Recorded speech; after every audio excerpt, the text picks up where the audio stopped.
Dans cette vidéo, on va voir 13 notions de base de Excel.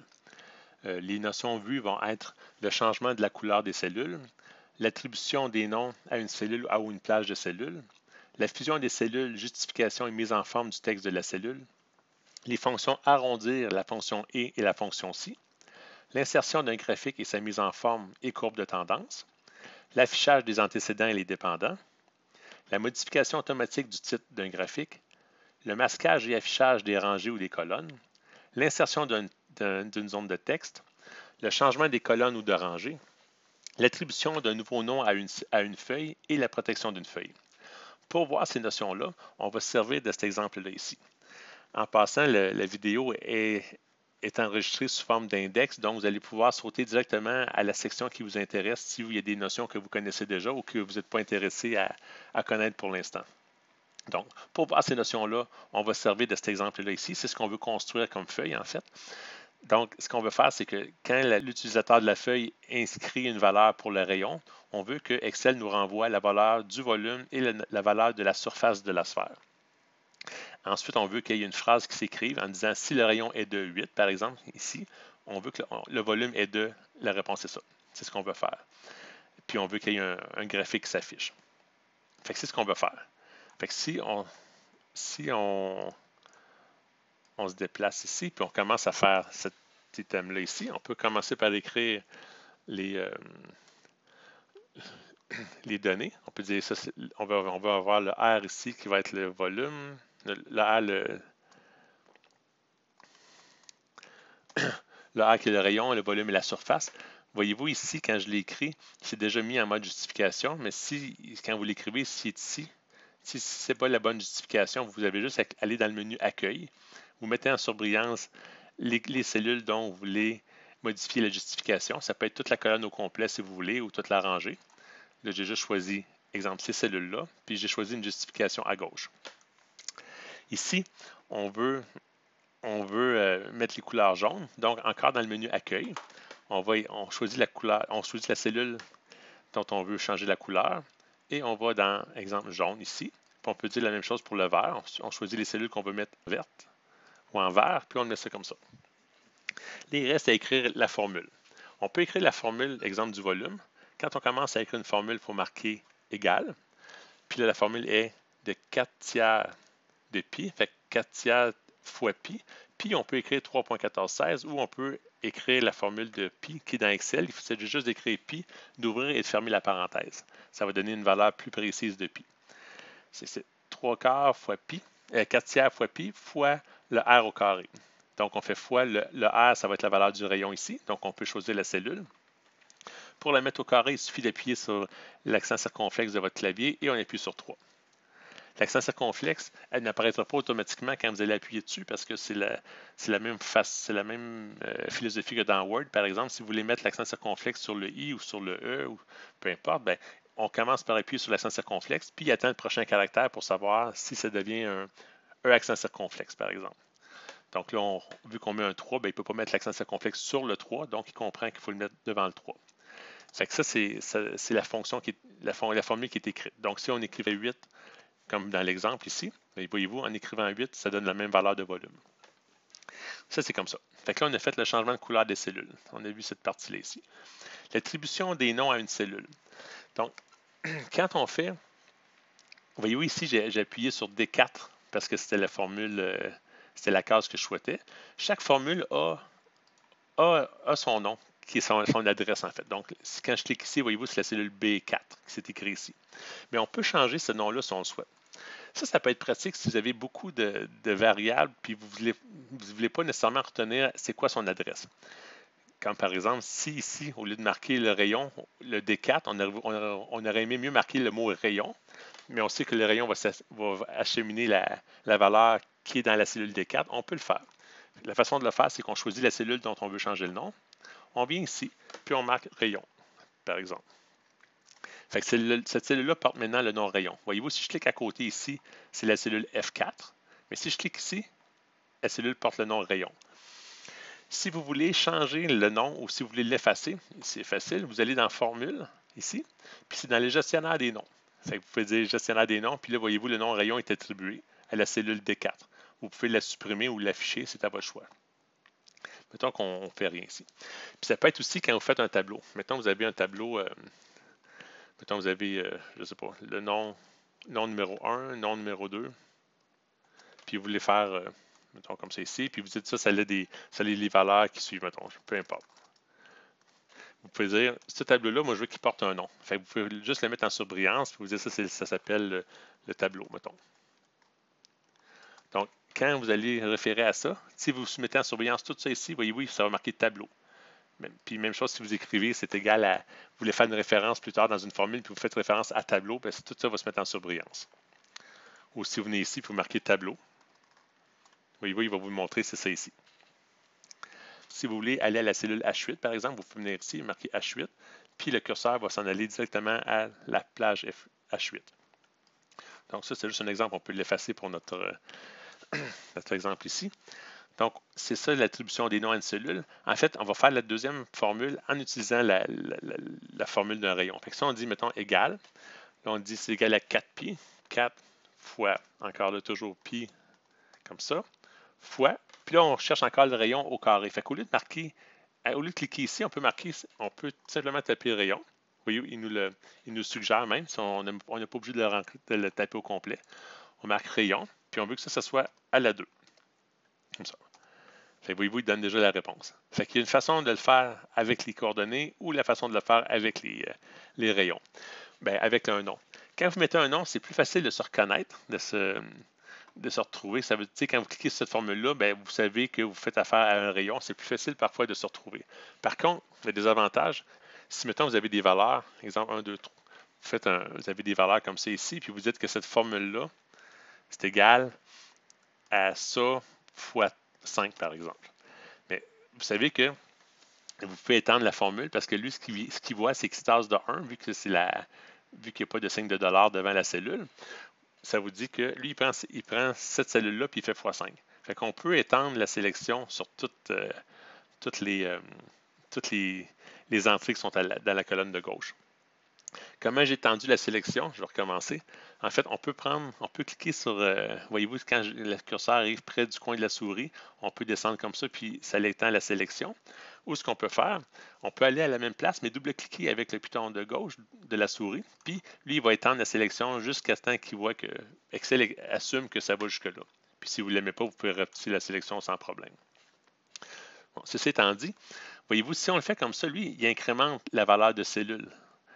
Mais on ne peut pas le faire si ça porte un nom. Il ne peut pas voir c'est rayon 1, rayon 2, rayon 3. Donc, quand on met un nom à une cellule, c'est l'équivalent que si on mettait un signe de dollar en avant de la cellule. Comme par exemple ici, si j'appuyais sur faire un signe de dollar pour la figer, bien, si j'étends la sélection, ça va tout le temps être cette valeur-là qui va être cette valeur-là qui est utilisée pour la formule. Comme voyez-vous, c'est toujours C9 qui est utilisé, peu importe ce que je vois. Fait que si je change la valeur ici, toutes les valeurs vont changer, mais c'est tout le temps la même valeur. Donc, le rayon, c'est comme si c'était un signe de dollar qu'on mettait devant la cellule. Mais ça a ses avantages et ses inconvénients. Donc, il faut juste savoir quand l'utiliser, mais c'est la façon de le faire. Maintenant, on peut fusionner les cellules, les mettre en forme. Puis ça va être comme pour écrire, exemple, ce texte-là ici. Ce qu'on peut faire, si on veut l'écrire ici, on sait que le texte, il ne rentre pas juste dans une colonne. Fait qu'on peut prendre, exemple, toutes ces colonnes-là. On va dans le menu Accueil, bien, on prend ces cellules-là plutôt, puis on peut dire fusionner, puis il nous donne le choix de juste fusionner les cellules ou en plus de mettre la mise en forme centrée. Fait que nous, c'est ce qu'on veut faire. Fait qu'il va fusionner les cellules, voyez-vous, ça devient toute une cellule, puis en plus, il est centré. Bon, on peut toujours changer la justification par la suite. On peut la mettre en couleur, comme si c'était en bleu. On va mettre la couleur bleue, puis le texte, ici, est en blanc. Fait que voyez-vous ici, si j'écris dedans, c'est écrit en noir, peut-être c'est pas aussi évident. Donc, on peut venir ici, puis on dit, mets-le en blanc. On peut dire, mets-le en caractère gras, change la police pour Century Gothic, par exemple. Century Gothic. Fait qu'il est justifié à droite, dans le centre. Fait que ça, c'est la fonction fusion des cellules, justification et mise en forme du texte de cellule. Maintenant, la fonction arrondir et la fonction et. Dans la formule ici, en fait, on ne veut pas juste écrire un texte qui va être statique, qui ne changera pas. On veut que le texte change selon l'information qu'on va trouver dans les cellules. Donc, on veut mettre une formule. Fait qu'on peut écrire égal, vu que c'est une formule. Puis on va dire, mettons, c'est égal à là, il faut écrire le texte. Fait que quand on écrit un texte à l'intérieur d'une formule, il faut le mettre entre guillemets. Fait qu'on on peut marquer si le rayon est de... Puis là, en fait, ce qu'on veut, c'est d'aller chercher la valeur qui est ici. Donc, le texte est fini. On ferme la parenthèse. Puis là, pour aller chercher une valeur de texte, on appuie sur la fonction, pas la fonction, mais la touche « et ». Là, on dit « écrit si le rayon est de ».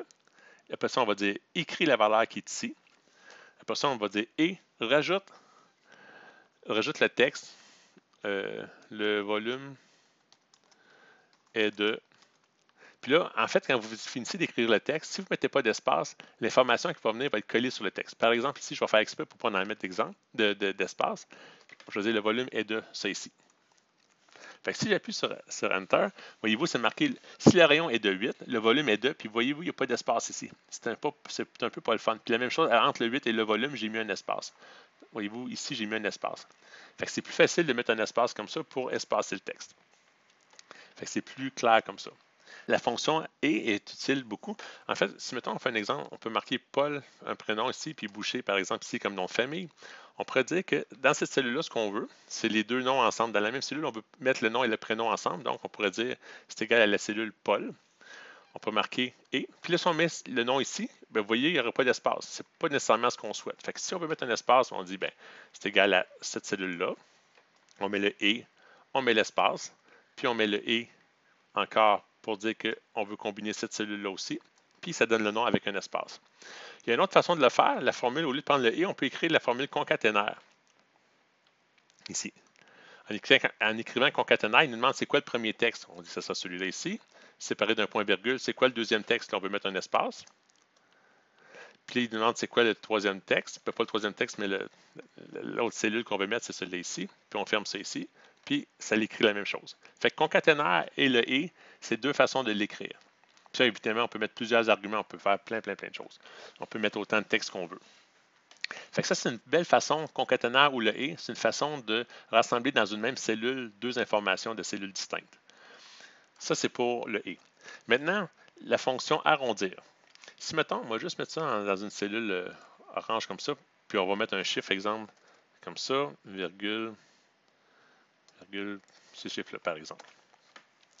Là, on peut dire, nous, on veut arrondir cette formule-là, cette valeur-là, parce qu'on ne veut pas avoir autant de décimales, par exemple. Fait qu'on écrit la fonction arrondir. Voyez-vous, quand on l'écrit, on a plusieurs choix. La fonction arrondir, l'arrondi qu'on connaît d'habitude, habituellement, c'est celle-là ici. Fait que si on écrit ce arrondi comme ça, il demande c'est quoi le nombre qu'on veut mettre. On va dire c'est ce nombre-là. Puis là, ici, le nombre de chiffres, on indique combien de chiffres significatifs qu'on veut mettre. Puis si, par exemple, on met 2, il va l'arrondir à 2 chiffres après la virgule. Il arrondit comme ça.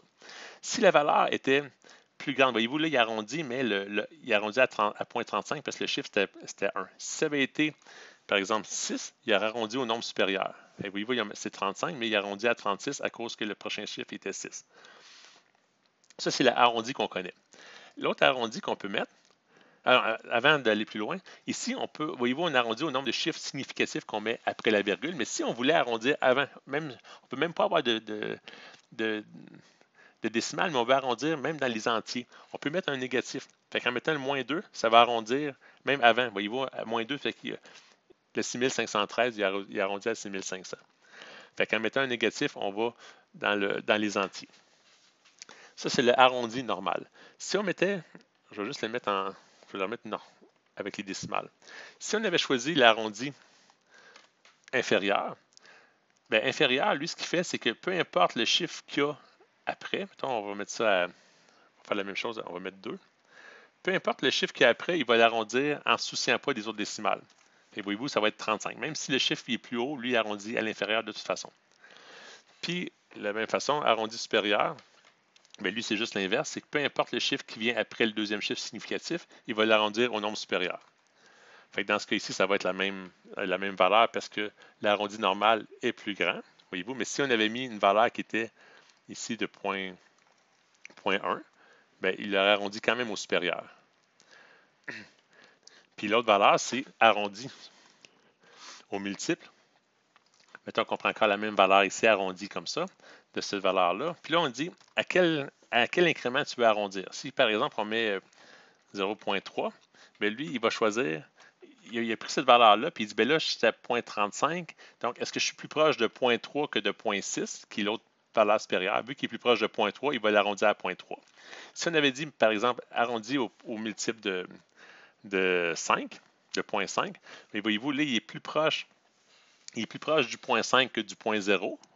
Donc, il arrondit au supérieur comme ça. Fait que ça, c'est comme juste les incréments qu'on met. Fait que là, ici, vous allez tout le temps dans cette formule-là, avec exemple 0.5, on n'aura jamais de 0.1, 0.2, 0.3. Fait que si on change la valeur ici, puis on met 0.6, mais il va l'arrondir quand même à 0.5. Fait qu'on n'aura jamais autre chose que 0 ou 0.5. Si, mettons, je mettais ici qui était la valeur de 0.2, mais là, il l'arrondit au 0. Dans l'exemple qu'on a ici, on va juste effacer ça. Twing. Dans l'exemple qu'on a ici, voyez-vous, la valeur ici est un peu trop grande. Nous, on veut juste mettre deux chiffres significatifs. Fait qu'on peut aller ici, dans la formule, au lieu d'écrire et dessin tout simplement, on peut dire et arrondi. On lui demande la fonction arrondie. Puis le nombre qu'on veut, c'est de 5, qui est le volume. Puis on dit, nous, on veut à deux chiffres significatifs. Fait que voyez-vous, il y a déjà dans la formule, il est écrit avec deux chiffres significatifs. Fait que ça tient compte de on vient de faire la fonction arrondir et la fonction et. Pour ce qui est de la fonction si, ici, pour faire la fonction si, on va se servir de cette phrase ici qu'on veut changer selon si le rayon donne un volume qui est 2 fois plus grand que la surface ou plus. Donc, si par exemple, dans cet exemple-là, le 8, voyez-vous, pour un rayon de 8, le volume, qui est cette courbe-là ici, correspond à une valeur qui est au moins 2 fois plus grande que le rayon ici, que la surface. Mais si on avait demandé une surface, un rayon de 5 par exemple, voyez-vous, le volume n'est pas 2 fois plus grand que la surface. Fait que pour faire ça, je vais mettre ça ici, on va créer la fonction si. Fait qu'on dit égal, puis là, il faut marquer la fonction si, puis là, on nous demande le test logique. Le test logique, c'est qu'on dit si le volume, qui est ici, est plus grand que, pour écrire plus grand, je vais appuyer sur la touche majuscule et la touche plus grand, plus petit qui se trouve au-dessus de la touche entrée normalement. Donc, si D5 est plus grand que la valeur de la surface fois 2, donc ça veut dire que le volume est au moins 2 fois plus grand que la surface. Si ça c'est vrai, là on ferme le test logique parce qu'il est terminé. Là il nous demande qu'est-ce qu'on écrit comme valeur. Fait que là on peut dire, on peut mettre entre guillemets parce que ça va être du texte, on peut marquer que le volume est plus grand que 2 fois par exemple la surface. Puis si c'est pas vrai, ça c'est ce qu'il va écrire si c'est vrai. Mais si c'est pas vrai, ça va être, on fait quoi si c'est pas vrai? On va marquer par exemple que le volume est petit, juste pour faire une plus grande différence dans le texte. Puis on ferme la parenthèse. Mais voyez-vous, vu que le volume ici est 2 fois plus grand que ça, bien, ça c'est la valeur qu'il écrit. Il écrit la valeur si vrai. Donc si je change la valeur ici puis je mets 2, et voyez-vous, là, le V est trop petit. Puis c'est ce que les graphiques nous donnent de toute façon. Voyez-vous, à 2, là, le volume puis la surface ont pratiquement la même dimension. Fait que c'est une façon de faire afficher ce qu'on souhaite avoir. Ça, c'est la fonction si. Puis il n'y a rien qui nous empêche dans la fonction si de mettre plusieurs arguments. C'est comme par exemple, si l'argument ici est vrai, il se passe ça. Mais si l'argument avait été faux, on aurait pu imbriquer une autre valeur. On peut marquer, ça c'est, quand l'argument est faux, là, Excel va lire dans cette plage-là ici. Puis là, on peut marquer, ben, si c'est pas vrai, mais si. Puis là, on va marquer si, exemple, si cette cellule-là, R est égale à 2, ben, écrit rayon égale 2, par exemple. Ça va être juste dans l'écriture. Mais si c'est pas vrai, là, il va écrire V plus petit. Fait que si on l'écrit comme ça, il va manquer une parenthèse. Peut-être pas. Oui, il manquait une parenthèse. Donc, voyez-vous, si on prend cette formule-là, il dit, bon, est-ce que D5 est plus grand que 2 fois? La valeur, c'est non. Si ça avait été vrai, si mettons, je viens ici, puis je mets 8, par exemple, mais l'équation ici est vraie. D5 est plus grand que 2 fois la surface. D5 est plus grand que 2 fois la surface, donc c'est vrai. Donc, il écrit ce chiffre-là et il arrête la fonction ci. Mais dans le cas où c'est égal à 2, par exemple, mais là, Excel dit, bon, mais ça, c'est pas vrai. Cette valeur-là n'est pas vraie, donc je saute cette étape-là, je ne l'écris pas. Je vais voir ce qui se passe. Puis ce qui se passe, il faut qu'il vienne prendre soin de toute cette formule-là. Il dit, est-ce que le rayon est égal à 2? Vu que c'est vrai, il dit oui. Fait qu'il arrête là. Mais si le rayon n'était pas égal à 2, mais qu'il donnait un volume quand même pas 2 fois plus grand que la surface, il aurait fallu qu'il se rende plus loin. Comme si par exemple on met 3. Mais voyez-vous, ici, cette partie-là ici, c'est pas vrai. Donc, il n'écrit pas ça. Il saute à la deuxième étape si c'est faux. Fait que là, il fait ce test logique-là ici. Puis, c'est pas vrai non plus. Donc, il sort cette étape-là, puis il va écrire ce qui est dans la partie fausse. Fait qu'on peut imbriquer plusieurs fonctions ci, une à la suite de l'autre, selon ce qu'on souhaite. Fait que nous, ce qu'on veut pas, on veut pas cette partie-là parce que ça va mélanger notre texte plus tard. Fait qu'on dit que si le rayon est égal à 2, je l'ai trop effacé, on veut que tu écrives rayon. En fait, c'est ça qu'il faut écrire. Fait que c'est la fonction ci.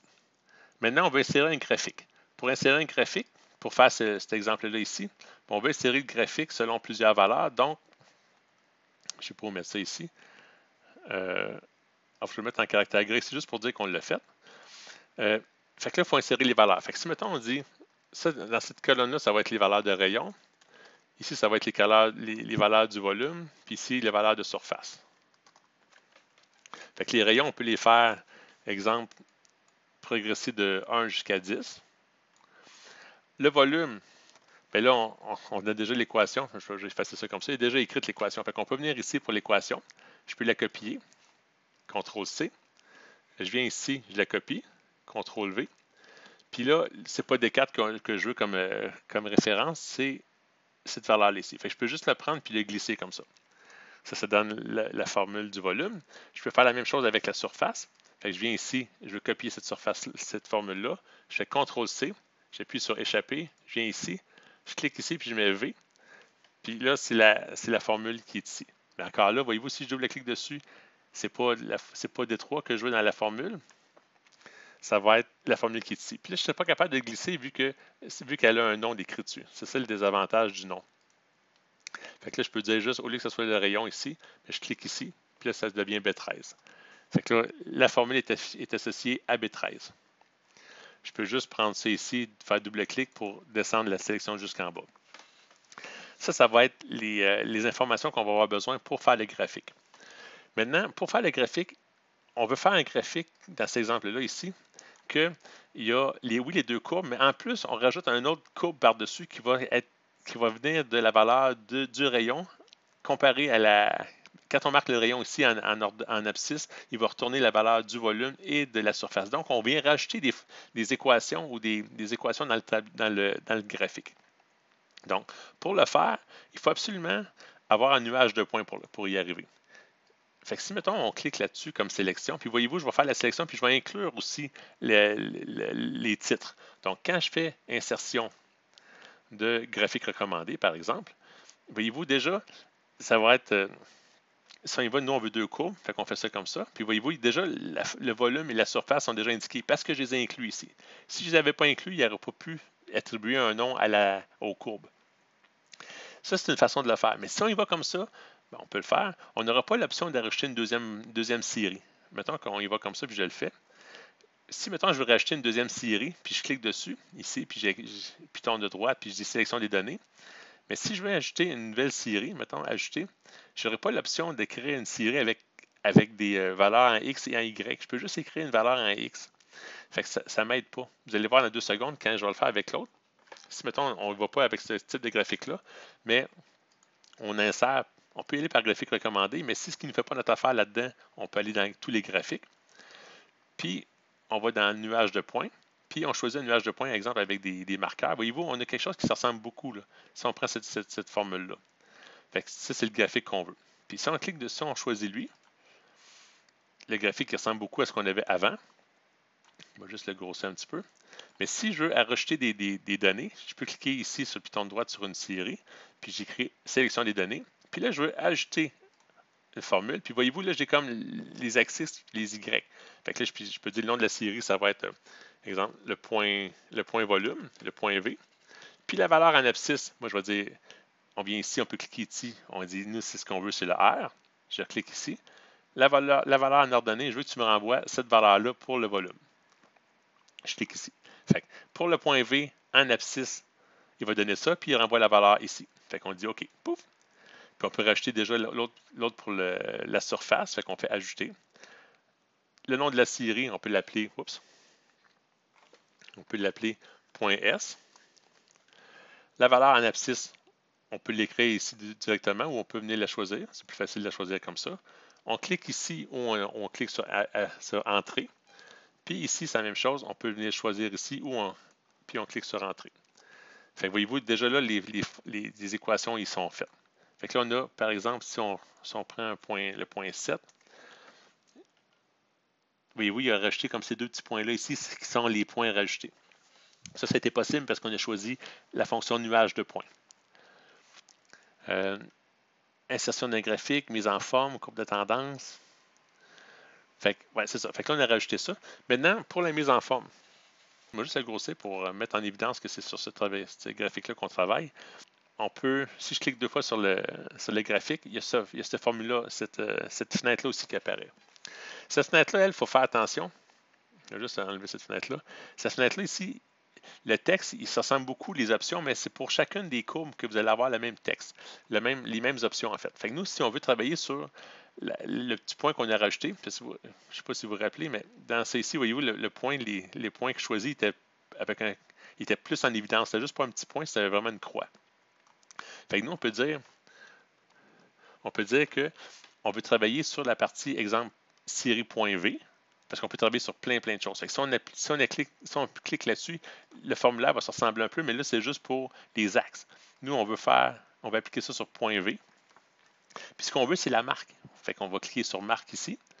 Puis là, ce qu'on veut, les options des marques, on ne veut pas que ce soit un point. On veut que ce soit prédéfini, puis on va dire fais une croix. La croix, on peut grossir la taille. Fait que si je clique sur plus, vous voyez que la croix a grossi ici.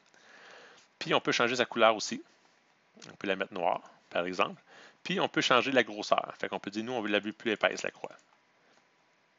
Fait que ça, c'est la façon de faire. On peut faire la même chose pour la série des points S. On va dire, ben nous, on est encore dans les marques. On veut que ce soit une croix. On veut que la taille soit de 20, je pense qu'on marquait pour l'autre. On veut que ce soit noir, par exemple. On peut la mettre bleue ou on va la mettre en couleur. Puis le trait, je pense que c'était 3 qu'on avait choisi. Mais voyez-vous, on vient de déterminer cette partie-là ici.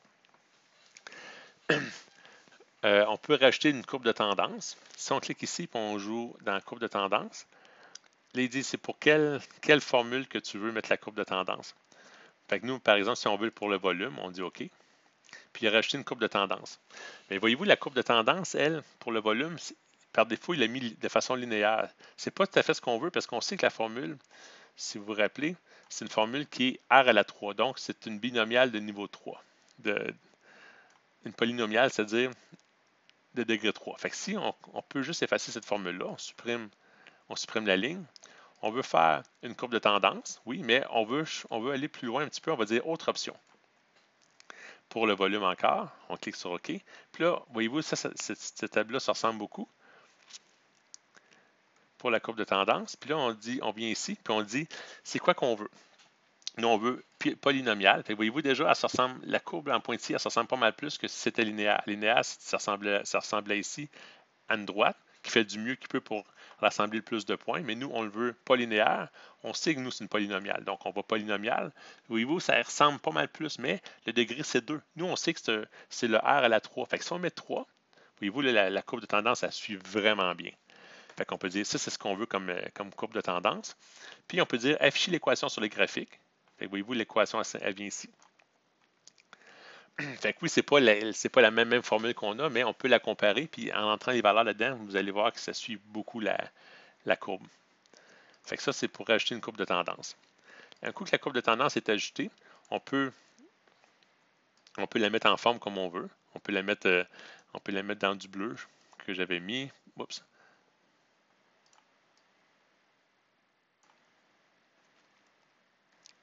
Ah, ça, c'est juste la couleur de la police. Fait que mettons qu'on le laisse en noir comme ça. On peut aller dans Accueil, puis on va dire, nous, on veut que ce soit bleu, comme ça. Puis on veut que la couleur de la police soit blanche. Puis on peut le mettre en caractère gras, par exemple. Fait qu'on est capable de changer on est capable de jouer avec le format de la même façon qu'on joue ici. Maintenant, aussi, avant qu'on aille plus loin dans le graphique, ce que j'aimerais vous montrer, c'est afficher les antécédents.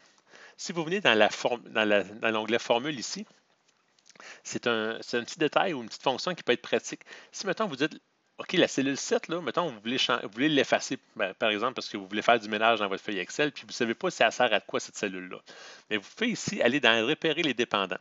Repérer les dépendants, ça va dire à quoi sert cette cellule-là. Fait que si on clique dessus, voyez-vous, il dit, bien, regarde, cette cellule-là, la cellule 7, là, elle sert à donner la valeur à la cellule-là, à cette cellule-là, puis aussi à la cellule 8, qui est le fusionné. Fait que vous voyez que cette cellule-là, elle sert à tout ça. Puis si, à l'inverse, vous voulez dire, si, mettons, on efface les flèches, on va dire, pour cette cellule-là, là, quelles valeurs sont importantes? De quelle valeur a besoin cette cellule-là pour fonctionner? Fait que là, vous pouvez faire repérer les antécédents. Fait que là, il dit, bien, cette cellule-là dépend de ça puis de ça.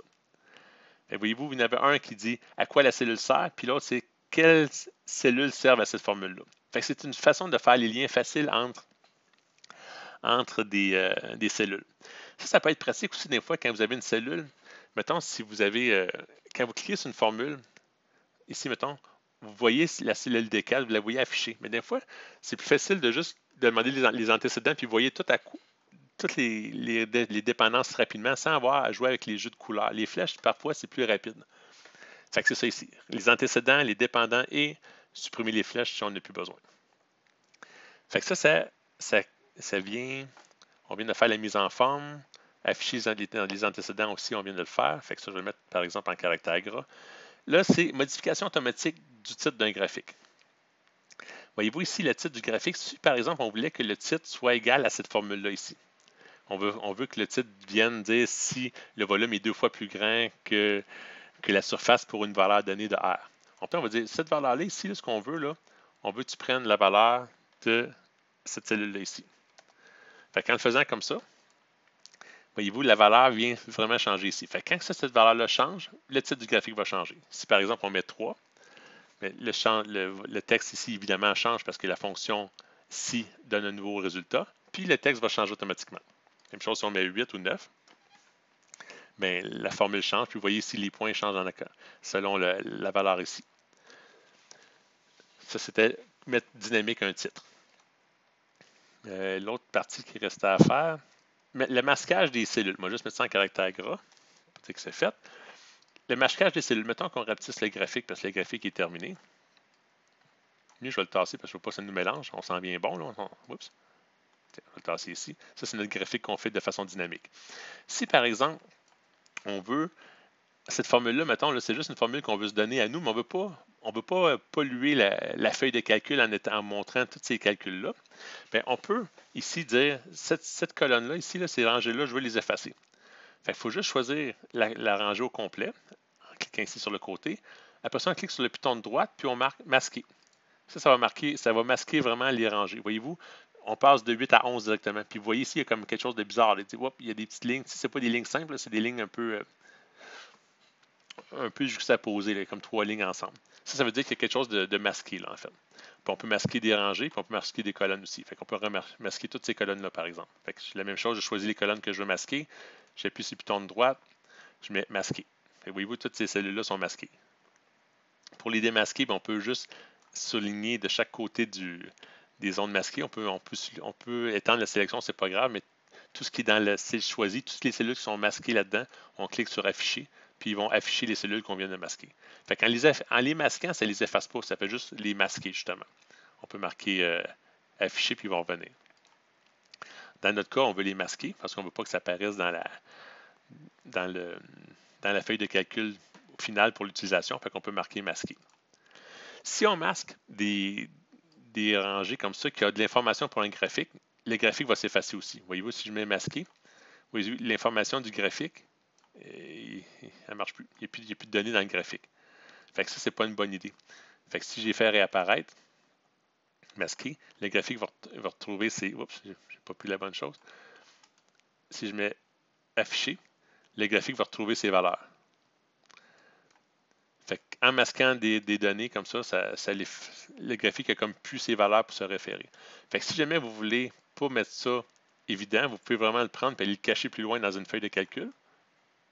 Ou vous pouvez le mettre vous pouvez le laisser là si vous voulez, puis le mettre mettons, mettre la police blanche. Donc si vous la mettez blanc, ça va être écrit blanc sur blanc. Fait que l'information est là, mais on ne la voit juste plus. Fait qu'il y a plusieurs petits trucs comme ça pour le faire. Ou vous pouvez carrément le cacher avec le graphique. C'est à votre choix. Mais si, mettons, la ligne 10, on ne la veut plus, on clique dessus, on met masquer.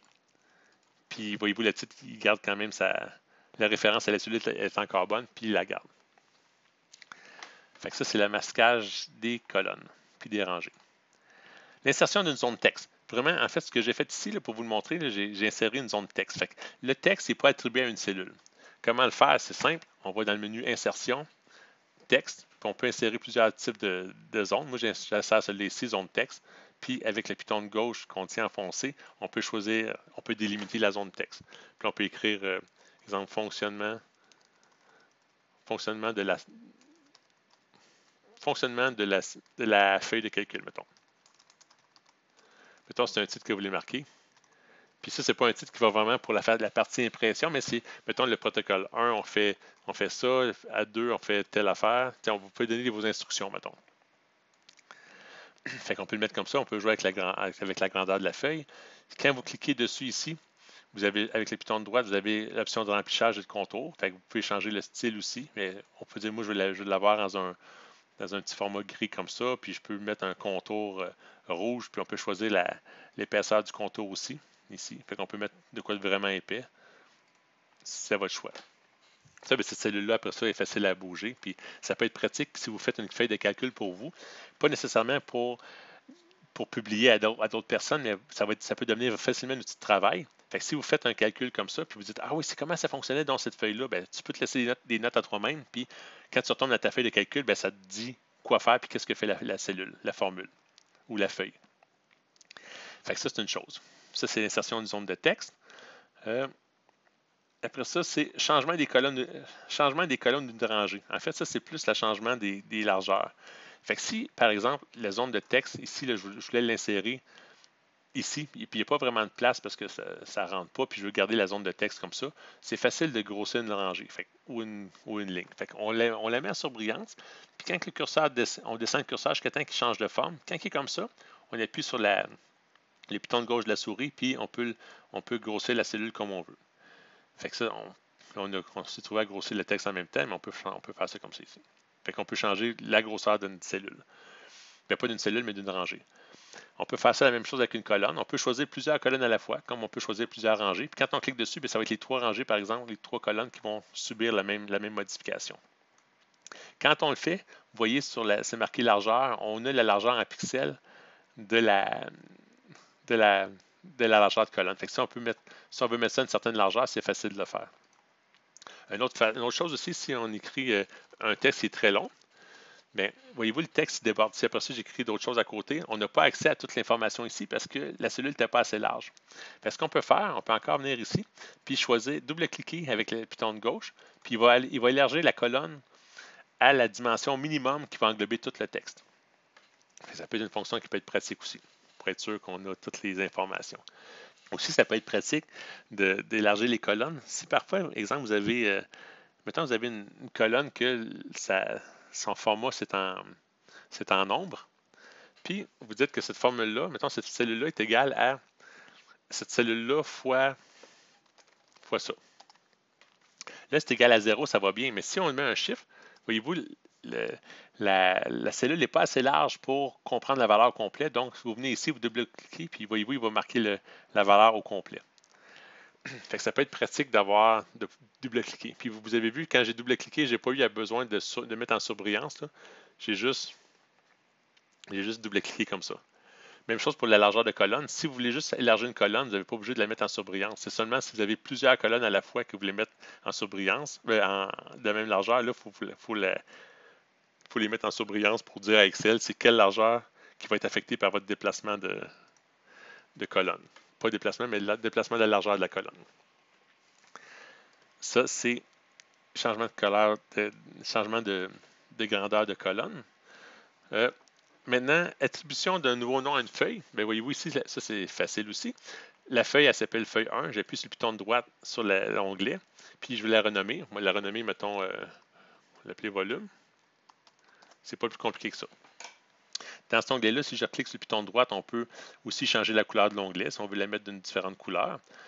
On peut aussi masquer l'onglet. De la même façon, si c'est un onglet qu'on voulait qu'il soit caché, si par exemple vous avez une base de données que vous ne voulez pas que les personnes aillent voir dedans, ben, vous pouvez masquer la feuille au complet, puis après ça, il y a l'option de la rafficher. L'autre chose qui reste à voir, c'est la protection de la feuille. Voyez-vous, si on vient de voir l'attribution. La protection de la feuille, elle, c'est que si, mettons, on vient ici, puis on dit protéger la feuille, puis je dis la personne qui, si on protège tout, là, on va dire, on donne les, en fait, on peut protéger une feuille, puis on choisit les accès qu'on donne à l'utilisateur qui va se river le nez sur une feuille barrée. Donc, par exemple, on verrouille la feuille, puis on autorise les utilisateurs à, si on décoche tout, ben on l'utilise à rien faire finalement. Fait que si on fait ça comme ça, là, la feuille est barrée actuellement, puis voyez-vous, moi, je clique sur n'importe quoi, là, je suis en train de cliquer, puis il n'y a rien qui se passe, j'ai accès à rien. Fait qu'on peut revenir ici, on peut ôter la protection sans problème.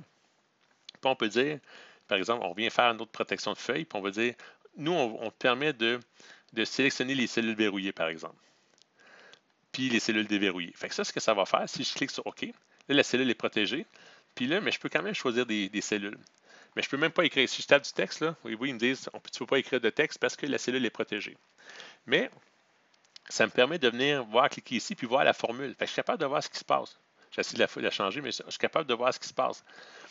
Mais je ne peux pas rien faire avec. Fait que je peux la consulter, c'est tout.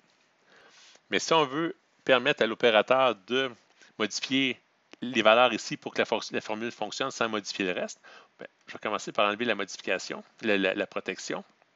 Quand vous cliquez sur la cellule que vous voulez laisser débarrer, même si la feuille est verrouillée, vous pouvez aller dans le menu Format, puis vous allez dans l'onglet Protection. Il y a plusieurs onglets, là, mais choisissez l'onglet Protection, puis vous pouvez enlever le verrouillage. Ça veut dire que même si la feuille est verrouillée, cette cellule-là en particulier, elle ne sera pas verrouillée. Fait qu'on peut enlever le déverrouillage. Puis voyez-vous ici, si je viens protéger la feuille, puis je dis, là, la personne peut avoir accès, peut sélectionner une cellule verrouillée ou déverrouillée. On peut dire, on lui donne l'accès aux cellules déverrouillées. Fait qu'on peut enlever ça ici. Fait qu'il va pouvoir être capable de cliquer sur les cellules déverrouillées. Puis là, si on clique sur OK, là, si je clique partout, j'ai accès nulle part, mais j'ai accès ici. Puis là, je peux même changer la valeur si je veux. Puis toute la feuille fonctionne. Si je mets une formule de 12, de 1 ou de 12, ça fonctionne. Fait que tout fonctionne. Mais je ne peux pas cliquer sur rien d'autre. Mais pour faire ça, je vais l'enlever la protection, je vais la remettre pour voir c'est quoi. Protection de la feuille. J'ai permis à la personne de sélectionner les cellules déverrouillées. Bien, si je l'enlève, j'enlève ça ici, même si la cellule est déverrouillée, mais quand je viens pour cliquer dessus, je n'ai pas accès à rien. Parce que lors de la protection de la feuille, je n'ai pas permis la sélection de cellules déverrouillées. Fait que, si j'enlève la protection, là, j'ai accès à tout. Puis là, on peut remettre la protection. Puis dire, on choisit juste les cellules déverrouillées. Ça, c'est pour permettre juste à la personne de cliquer puis d'utiliser les cellules dont vous souhaitez laisser disponibles. Maintenant, si on ne met pas de mot de passe, bien, quelqu'un qui connaît Excel moindrement, il va dire hey, je vais aller la déverrouiller, la cellule, c'est facile. Ou la feuille. Mais on peut mettre un mot de passe. Donc, si on clique ici et on marque le mot de passe, exemple 1, 2, 3, si on clique sur OK, il va nous redemander de confirmer le mot de passe parce que si on fait une faute de frappe, sinon, il faut le détecter parce que sinon, on ne sera plus capable de rentrer nous-mêmes dans notre feuille. Si on dit OK, la cellule est verrouillée, je peux changer les choses comme d'habitude. Mais si je veux ôter la protection, je vais dire ôter la protection, je vais dire oups, la feuille est protégée, c'est quoi le mot de passe? Fait que si je me trompe de mot de passe, ben ça ne marche juste pas. Mot de passe non valide, ça ne marche pas. Mais si je tombe sur le bon mot de passe, 1, 2, 3, dans ce cas ici, mais là, tout est déverrouillé. Fait que ça fait le tour pour la protection de la feuille. J'espère que c'est clair. Pratiquez-vous, puis j'ai confiance en vos talents.